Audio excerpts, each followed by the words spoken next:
Ce, mă? Bagă-i! Ai băgat? Hai, ăla de noi, filmează, te bat.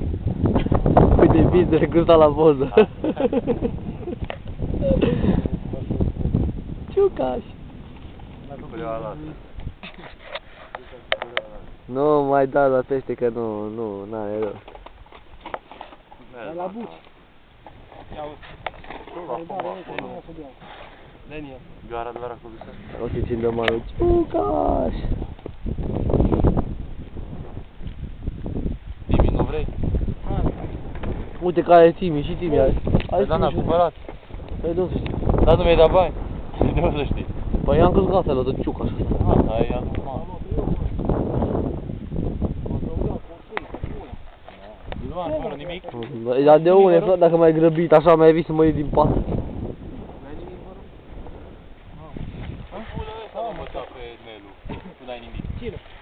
La cuțitul. Nu știu de ce. Era prietenul lui la pești. Să joa la pești jumătate. Când nu mai adus gărul pe aici, nu am nimic astăzi. Am îl lasă spune. Ai iPhone la tine? Cei 4 care au fost 3, Luca și Matei.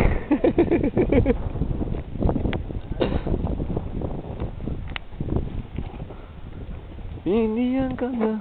Dă-i pe gât. Vrei să dau și eu?